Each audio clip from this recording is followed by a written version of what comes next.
Welcome to this episode of Churn Bites, where we talk about customer feedback.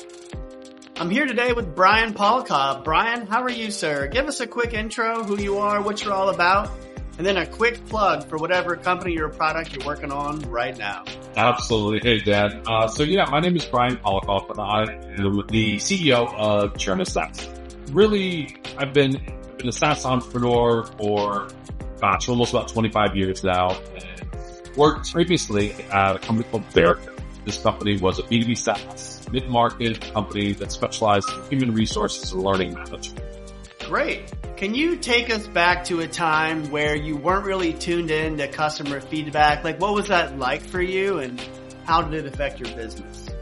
So they say cash is the king for any business, and I would arguably say feedback is king.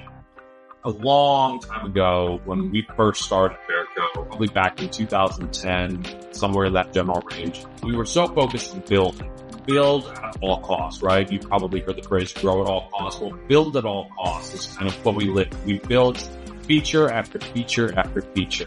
We ran into several issues back then, but it was stemmed from the fact that we were building and had no basis on what to build. We had no feedback to be built. So we ultimately found ourselves chasing our tail, not understanding that what we built, ultimately, we weren't collecting the feedback on whether or not clients liked it, they hated it, or even more so, if we changed an existing feature, not understanding whether or not that change was well received or poorly received. You're not alone. This is a common pattern we see with visionaries who have great product intuition. They generally, by some innate nature, know what to do until they hit a certain spot. So what changed for you? Like, you became aware that maybe the direction you were going wasn't supported by the customers or the market you were in. How did you start building a feedback system that worked? So really what kind of started it all was our retention started dropping. Clients were leaving. We didn't really understand why. We were building, right? Or we were working nearly around the clock to build the best system available for our clients, but they were still leaving. We didn't quite understand why. So we started doing what any company does. We started having these conversations with these clients, really trying to dig into the why. What caused them to start leaving? And what we found is that the common denominator for a lot of these folks was the fact that they felt their voice wasn't being heard. They didn't like the changes that were being made, or there were too many changes being made, and they felt like they had to learn a system all over again.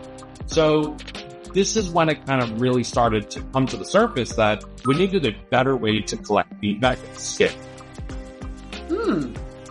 All right. So once you had this feedback system up and running, what kind of changes did you see? Did it make a difference for the customers? And also, what happened internally when this feedback was taken in? So the feedback was kind of the gift that kept on giving, in all honesty. So what happens? Our team members, the feedback, we could then be very intentional about what we wanted to build. We were kind of giving the answers to the test, right? So our clients were telling us, this is what we want. So we had the answers to the test, and we could build to kind of suit their very specific needs. So because of the fact that we could build specifically what they wanted, there was a lot less back and forth. There was a lot less, guessing involved. So the morale of the team went up because they also felt like they were working on meaningful features, not features that we thought would actually be valuable to our clients. So our clients finally had the voice they were asking for. They wanted to tell us what they wanted, and more specifically, what they don't want. So this was a fantastic way to be able to let our clients voice their opinions. We even rolled out with our feedback system, we rolled out a voting system as well, which allowed clients to go in and actually upvote certain ideas that they had, or they saw other clients and their feedback. And if they saw something that was going to benefit them as well, they could go in, they could upvote it. And that also told us the popularity of the vote, or the popularity of the overall idea. So feedback truly is the gift that keeps on giving. And if you can harness that, good things will come. One of the blockers I've seen for people taking feedback like this is they tend to assume their customers are going to be vicious and eviscerate them. What was your experience like? Was there any apprehension on the team of doing this, and were the results sort of what you expected, or were they better or worse? So the exact opposite was true for us. So we had clients that would come out of the woodwork to provide feedback. And the great thing about it was that they understood the goal of the feedback. The goal was to make the product better. So this kind of aligned our clients with our team, kind of put us on the same page. And everyone understood what the feedback was for. So we did have the occasional client that would kind of give us a request or a suggestion in the product that just was unique to them, right? Those niche features that only would really benefit that one particular client. And yes, those clients, they did have trouble understanding initially that maybe this idea would only benefit them. But through communication, transparency, those clients were more than welcoming to that feedback. But the vast majority of our client feedback that we got delivered to us, it was on point, it was product specific, and the goal was to make the product that they're already using and paying for even better. Wow, I like what you said there, and I really like your earlier statement about getting the answers to the test. I don't want to put words in your mouth. Give us a good takeaway here. Like if there's a company or two out there that was in your spot, what advice would you give to them if they're considering opening up their feedback or they haven't yet?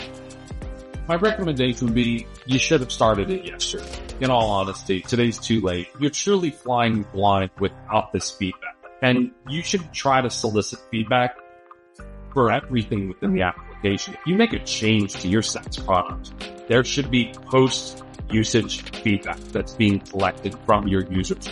Did they like the change? Maybe you change the color of a button or placement of a button. Well, maybe they don't like the color. Maybe they don't like the placement. Maybe on different views, mobile views, tablet views. So feedback is so vitally important to understanding where your clients' heads are at. Since again, we operate in the SaaS world. Your users are using the platform and you're not sitting right next to them while they're doing it. So they can't tell you this information unless you give them a feedback loop to do it. Sometimes the only way they can tell you they don't like something is to cancel their account. And like we say, Churn Bites. Well, that's it for this episode. Thanks for tuning in. We'll see you in the next one.